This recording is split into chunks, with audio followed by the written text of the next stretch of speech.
गबन के प्रमुख पात्र। गबन उपन्यास के लेखक कथा सम्राट मुंशी प्रेमचंद हैं। आपका जीवन काल 1880 से 1936 ईस्वी तक है।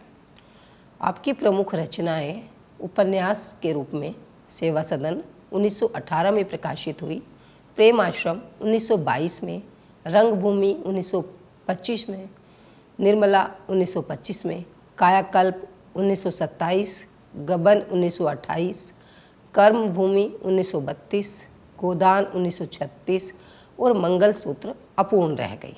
इसके अतिरिक्त आपने नाटक, कहानियाँ, निबंध, बाल साहित्य, पत्र, जीवनी, संस्मरण आदि अनेक विधाओं में लेखन किया है।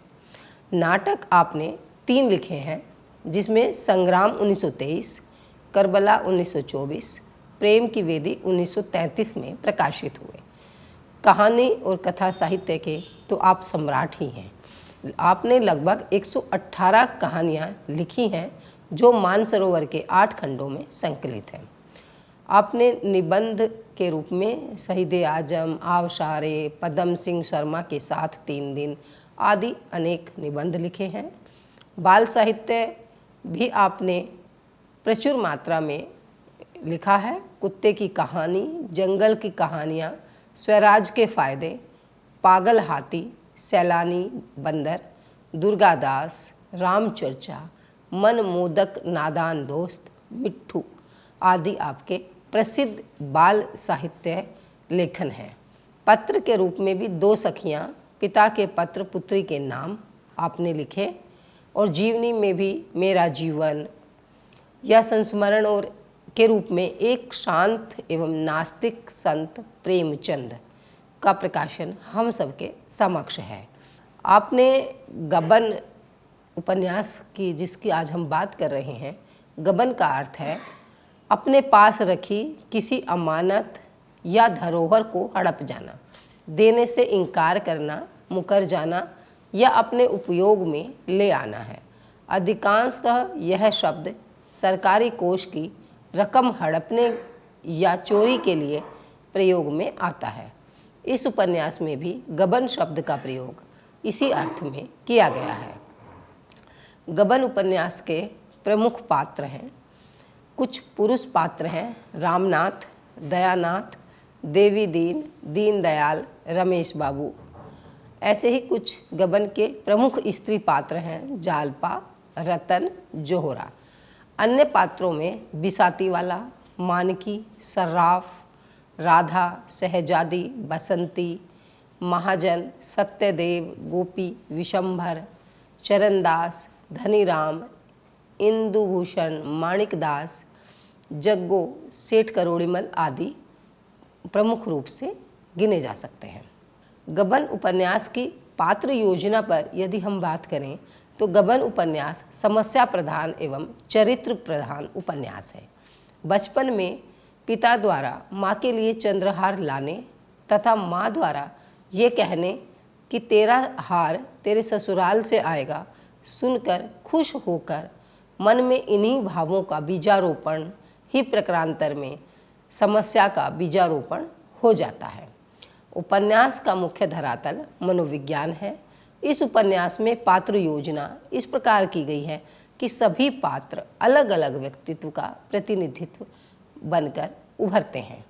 सभी पात्र मध्यम वर्गीय हैं, जो परिस्थितिवश नैतिक पतन और नैतिक विकास दोनों पक्षों का उद्घाटन करते हैं। पात्र संख्या सीमित है, अनावश्यक विस्तार से बचा गया है।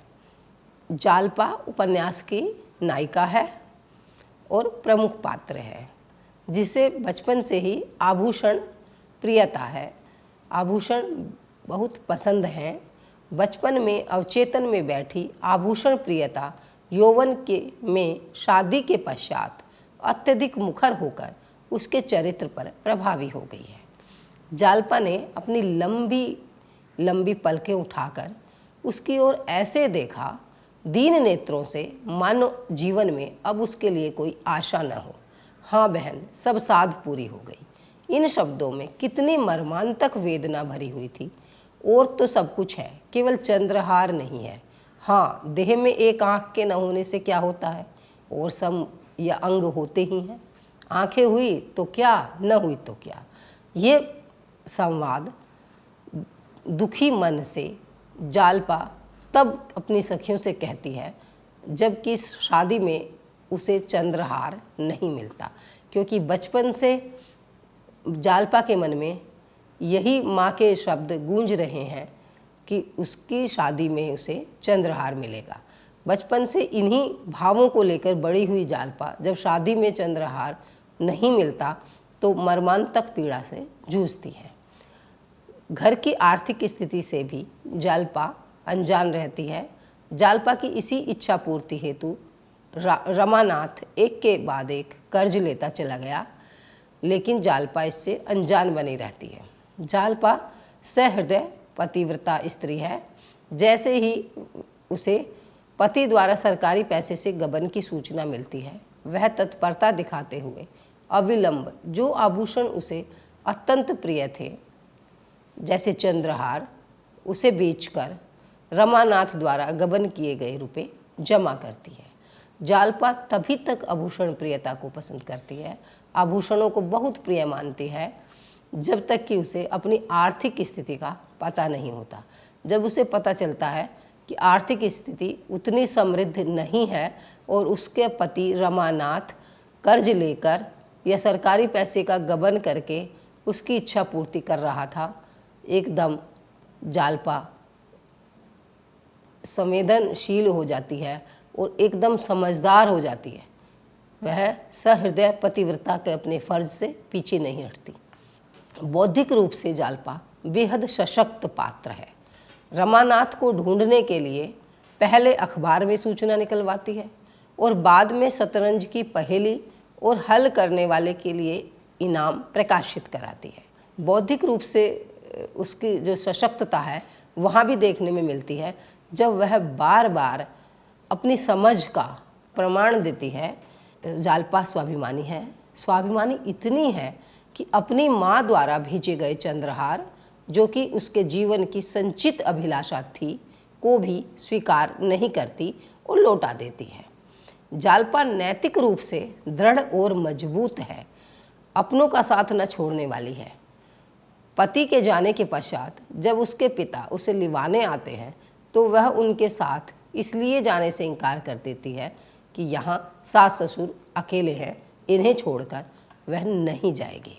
जालपा देशभक्त है, मुसीबत में भी अपना आत्मविश्वास बनाए रखने वाला स्त्री पात्र है, अपने पति को सन्मार्ग पर लाने का कठिन कार्य तक संपन्न करने वाली है।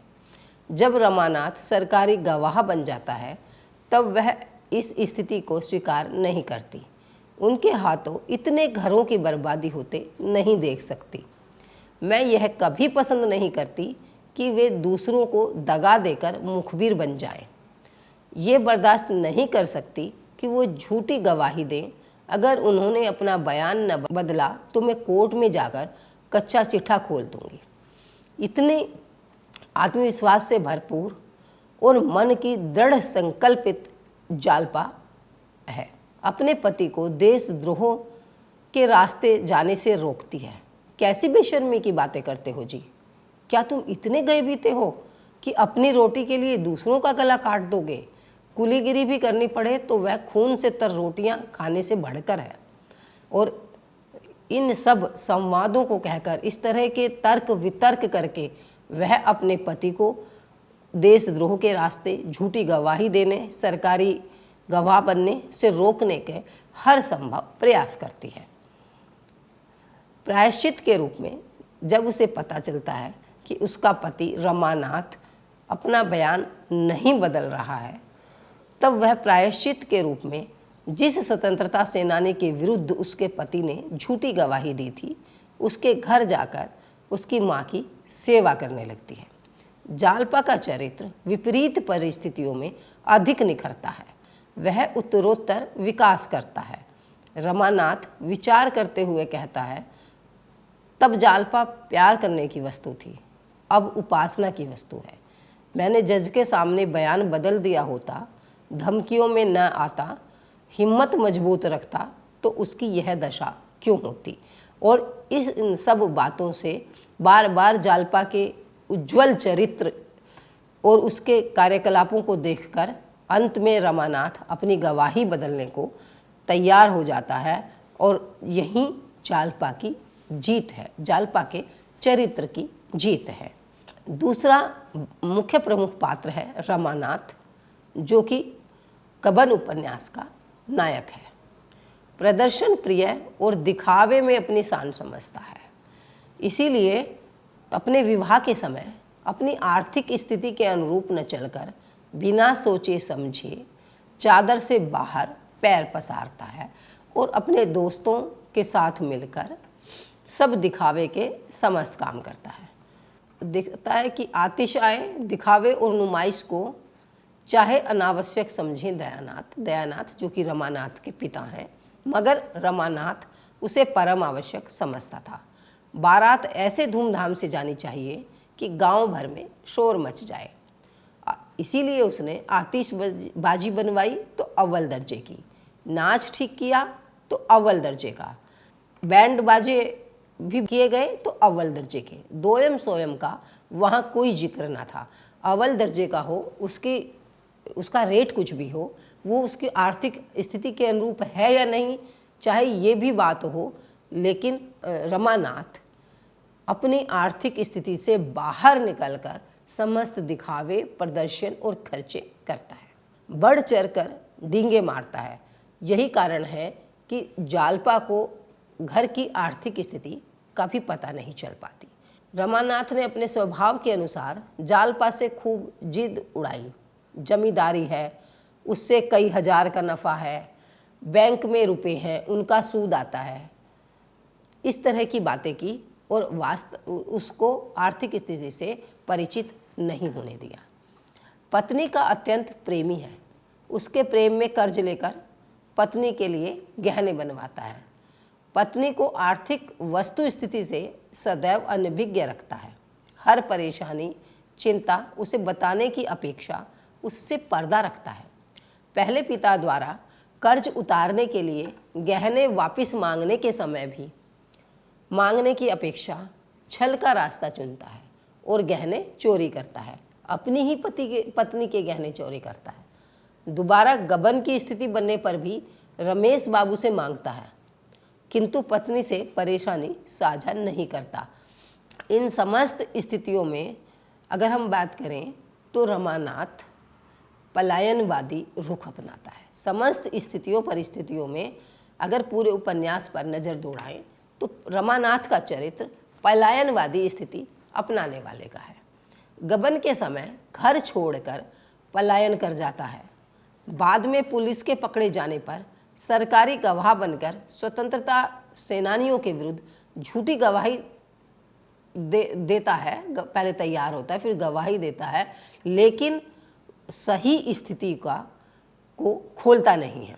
मानसिक रूप से कमजोर मन का है रमानाथ, भोग विलासी वृत्ति का आकांक्षी है, जिस कारण जालपा द्वारा बता दिए जाने पर भी कि प्रयाग में उस पर कोई मुकदमा नहीं चल रहा है, उसके द्वारा गबन की गई राशि जमा कर दी गई है, फिर भी विलासी जीवन की आकांक्षा और पुलिस के डर से बयान नहीं बदलता और जालपा से कहता है, मुझ में अब ठोकर खाने की शक्ति नहीं है, न पुलिस से राड़ मोल ले सकता हूँ।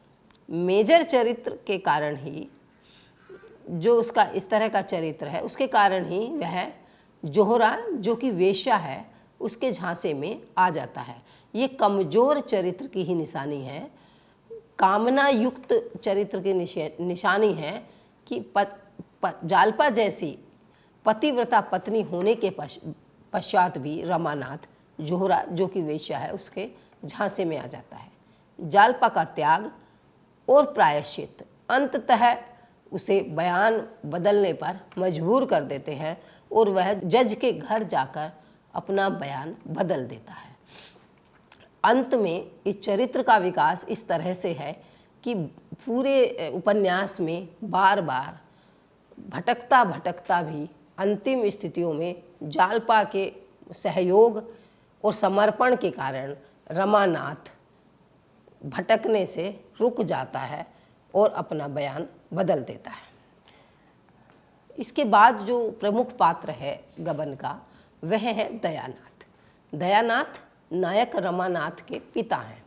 ये भी सामाजिक दिखावे में विश्वास रखते हैं, जिसके कारण बेटे की शादी में सामाजिक प्रदर्शन के लिए आर्थिक स्थिति से अधिक के गहने बहू के लिए चढ़ाते हैं। चादर के अनुसार पैर न पसारने के कारण कर्जदार बन जाते हैं। लेकिन इन सब के बावजूद दयानाथ ईमानदार हैं, नौकरी में ऊपरी कमाई पर विश्वास नहीं करते। लेकिन वहीं घर में आकर बेटे और पत्नी के सामने कमज़ोर पड़ जाते हैं। वह चाहते हुए भी कि बहू को घर की स्थिति का पता होना चाहिए, बेटे को कहते भी हैं, किंतु फिर बेटे द्वारा बहू के गहने चोरी करने पर उसे सही दिशा देने की अपेक्षा उसमें भागीदार बन जाते हैं। दयानाथ बेटे के जाने के पश्चात सारा दोष बहू के सिर मढ़ते हैं। वो बहू को ही इस बात का दोषी समझते हैं। रमेश बाबू के ये कहने के पश्चात कि बहू ने कितनी तत्परता दिखाते हुए इतना बड़ा काम किया कि अपने जेवर बेचकर, अपने गहने बेचकर म्यूनिसिपैलिटी में वो पैसा जमा करा दिया। दयानाथ कहते हैं आग लगाकर पानी डालने के लिए दौड़ जाना कोई समझदारी नहीं है।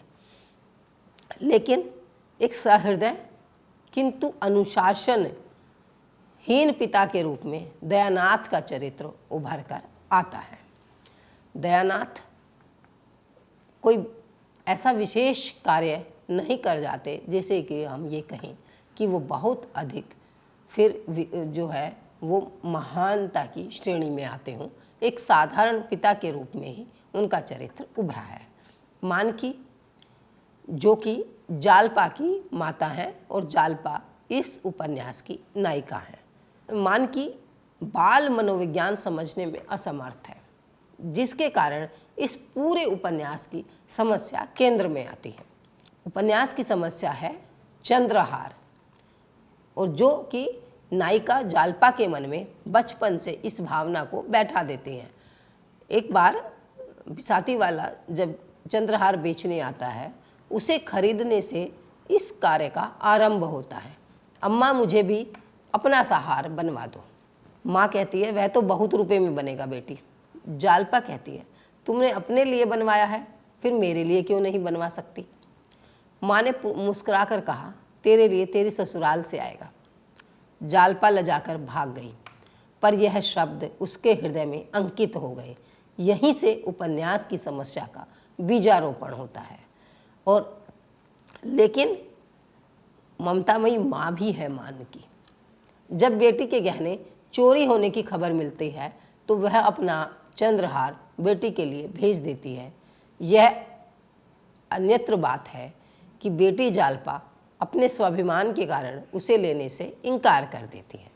इस उपन्यास में एक और प्रमुख पात्र हैं रमेश बाबू। रमेश बाबू का चरित्र म्यूनिसिपैलिटी और रमानाथ जो कि नायक है उसके ऑफिसर के रूप में उभरता है। रमेश बाबू नायक के मित्र भी हैं, किंतु अपने कार्य और अनुशासन के मामले में बेहद कठोर नियमों का पालन करने वाले हैं। रमेश बाबू कठोर नियम पालन करने वाले किंतु सहृदय मित्र हैं, किंतु मित्रता में भी नियमों से कोई समझौता नहीं करते और कहते हैं कर्ज लेने और देने दोनों में ही मैं विश्वास नहीं रखता। देखो भाई, मैं साफ कह देता हूँ, अगर कल 10 बजे रुपए न लाए तो मेरा दोष नहीं। ये संवाद उस समय के हैं जबकि नायक रमानाथ म्यूनिसिपैलिटी के पैसे जमा नहीं करता और उन्हें खोने का बहाना करते हुए रमेश बाबू के पास जाता है।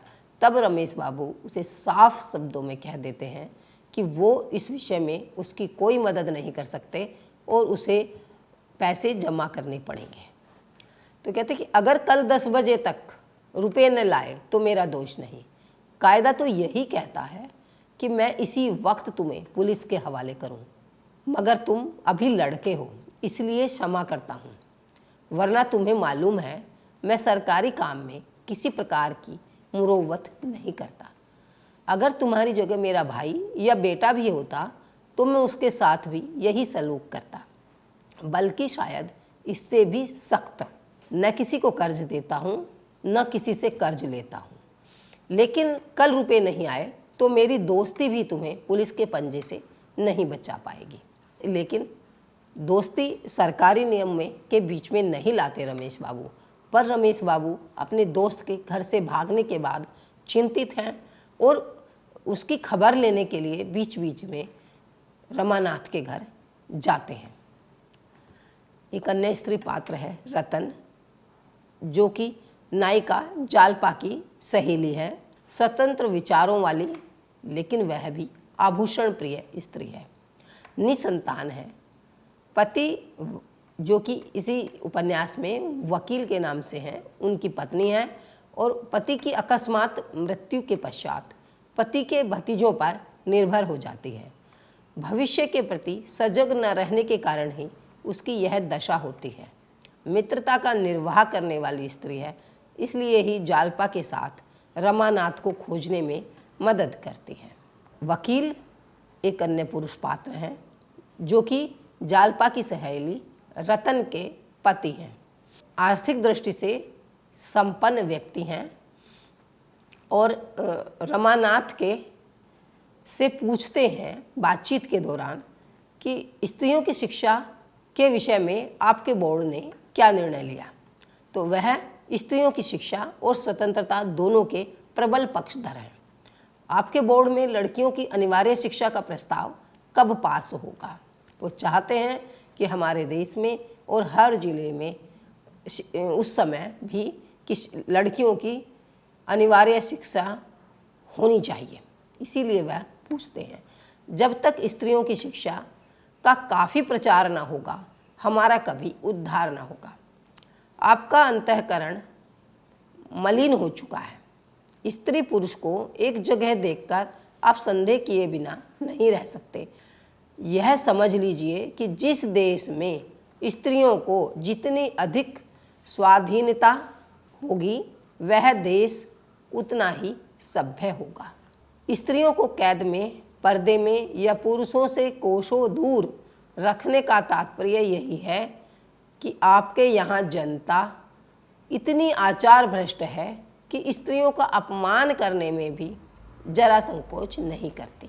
उन देशों के लिए आकर्षण का विषय है जहाँ लोगों की मनोवृत्तियाँ संकुचित रहती हैं। वकील साहब की इन संवादों से ये स्पष्ट होता है कि वो स्त्री शिक्षा के प्रबल पक्षधर हैं, स्त्री को स्वतंत्रता देने के पक्षधर हैं और वह स्त्री और पुरुषों की, लड़कियों और लड़कों की सह शिक्षा को भी बढ़ावा देना चाहते हैं। वे रमानाथ की खोज में गई अपनी पत्नी रतन और जालपा के रहने की व्यवस्था भी करते हैं।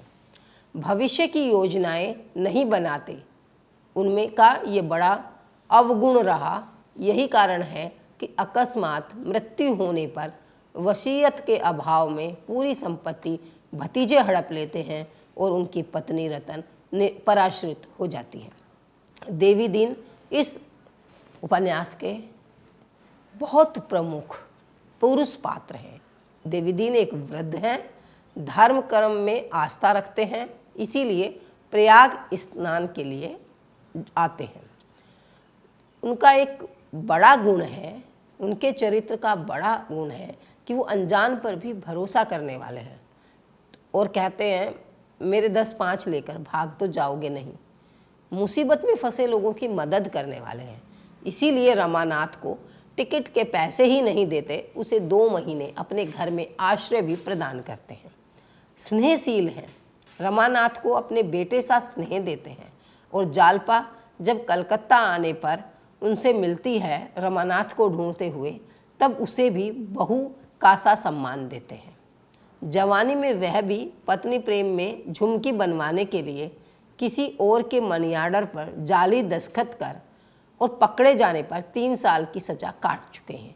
इसी कारण वह रमानाथ से कई जगह जो है वो अपने आप को उसके दुख दर्द का सहभागी सा समझते हैं। बहुत बड़े देशभक्त हैं। अपने दोनों बेटों का देश की स्वतंत्रता संग्राम में बलिदान दे देने पर गौरव भाव से युक्त हैं। जिस देश में रहते हैं, वो कहते हैं कि जिस देश में हम रहते हैं, जिनका अन्न जल हम खाते हैं, उसके लिए इतना भी न करें तो जीने का धिक्कार है। 2 जवान बेटे इसी स्वदेशी की भेंट कर चुके हैं। स्वदेशी आंदोलन में वो दोनों बेटों को अपने खो चुके हैं, लेकिन बेहद प्रेरणामयी व्यक्तित्व और चरित्र के धनी हैं। इस उपन्यास की एक प्रमुख पात्र है जोहरा, जो कि वेश्या है। पुलिस के कहने पर रमानाथ को अपने प्रेम जाल में फंसाती है। बाद में स्वयं उससे प्रेम करने लगती है। जालपा से प्रभावित होकर रमानाथ से जालपा की मुलाकात कराती है। वेश्यागिरी छोड़कर अंत में सादा जीवन जीने लगती है और रमानाथ एवं जालपा के साथ ही पारिवारिक सदस्य की भांति रहने लगती है। डूबते हुए लोगों को बचाते हुए स्वयं भी डूबकर मृत्यु को प्राप्त होती है। निष्कर्ष रूप में हम कह सकते हैं कि गबन के सभी पात्र जीवन भर संघर्ष करते हैं। चरित्रों का विकास और पतन परिस्थितियों के अनुरूप होता रहता है, किंतु सभी प्रमुख पात्र अपने अंतिम समय में आदर्श जीवन यापन करते हुए ही मुक्ति पाते हैं, जिसमें सबसे अधिक मजबूत और प्रेरणादायी पात्र के रूप में जालपा उभर कर आती है, जो अभी आभूषण प्रिय होने के बाद भी अपने पति से सच्चा प्रेम करती है। उसके द्वारा सरकारी पैसे के गबन की सूचना मिलते ही अपना प्रिय हार औने पौने दाम में बेचकर पैसे जमा कराती है। वह न केवल पति से प्रेम करती है, अपितु उसे सर्वथा विपरीत परिस्थितियों में फंसे होने के बाद और निकलने की इच्छा न रखने पर भी गलत झूठे बयान से बचाकर निकाल लाती है। लगभग सभी पात्रों ने अपने अपने किरदार के साथ न्याय किया है। धन्यवाद।